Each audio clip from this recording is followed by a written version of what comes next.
बांग्लादेश के मामले में ट्रंप ने हाथ क्यों खड़े कर दिए? भाई अमेरिका अगर इस मोहल्ले में आएगा तो वहां पर उसका सबसे अच्छा दोस्त कौन है? भारत है। भारत के लिए ये 4096 किलोमीटर की जो पूरी सीमा है वहां एक टेंशन खड़ा हो गया। तो अमेरिका को हमने यही बताने की कोशिश की है कि अमेरिका के लिए भारत है एक बड़ा महत्वपूर्ण मुद्दा है जिसको लेकर हम पहले भी चर्चा कर रहे थे, और वो है भाई ये बांग्लादेश का मुद्दा। चूंकि लगातार भारत के अंदर इस चीज को लेकर सवाल उठते रहे कि भाई बताएं, उससे पहले मैं सवाल पूछ लेती हूं बांग्लादेश के मुद्दे पे। हाँ। क्योंकि इस वक्त सबसे ज्यादा लोगों का सवाल यही है, बांग्लादेश के मामले में ट्रंप ने हाथ क्यों खड़े कर दिए? ऐसा क्यों कह दिया कि ये प्रधानमंत्री मोदी ही देख लेंगे, वो इसको ज्यादा बेहतरीन तरीके से देख सकते हैं, जबकि अमेरिका पर भी आरोप लगते रहे हैं कि बांग्लादेश में, जैसे जॉर्ज सोरोस की ही बात क्यों ना कर लें, कि वहां पर सत्ता परिवर्तन में सोरोस का हाथ रहा है। इस तरीके की सारी बातें और खबरें भी सामने आई।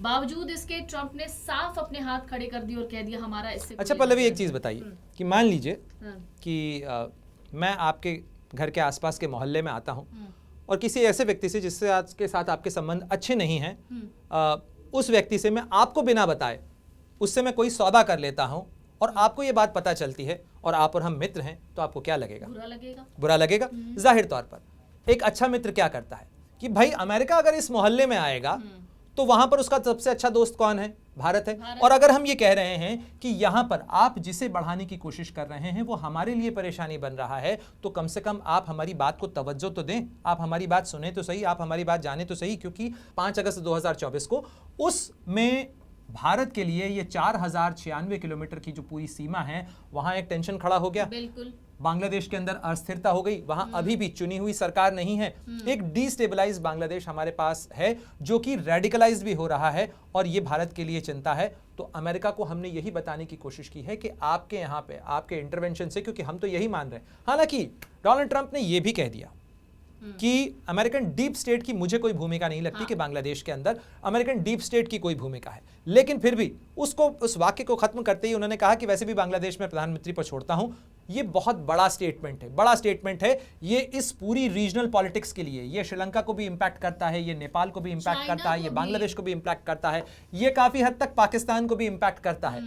तो ये भारत के दबदबे का एक चढ़ती कला है, ये भारत के दबदबे का मसला है। लेकिन यहां पर हमें ये सावधानी रखनी पड़ेगी, इसलिए रखनी पड़ेगी, ये सब तो हुई नेताओं की बातें, लेकिन एग्जैक्टली ग्राउंड पर जो होता है उसको हमें देखना होगा कि अब बांग्लादेश के अंदर जब नवंबर दिसंबर में चुनाव होने जा रहे हैं तो वो चुनाव कैसे होंगे, वो चुनाव साफ होते हैं नहीं होते हैं। साथ ही ये जो यहां पर कहा जा सकता है कि ये जो भारत विरोध का जिन्न था जो एक बोतल के अंदर बंद था, अब वो जिन्न तो बाहर आ गया है, ये वापस बोतल में जाएगा या इस जिन्न का कोई इलाज होगा, ये अभी देखना होगा।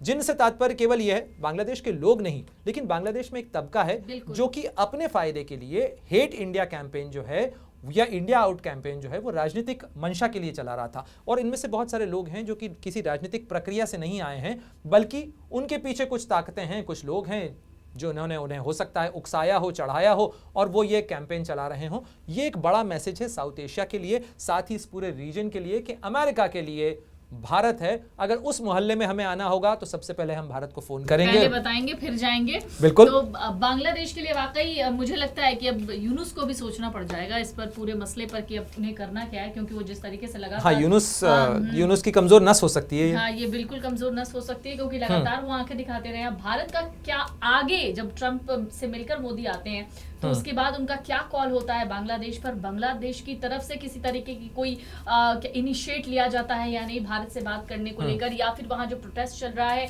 उसको खत्म करने की कोई कोशिश खुद यूनुस सरकार करती है या नहीं, ये देखना दिलचस्प होगा।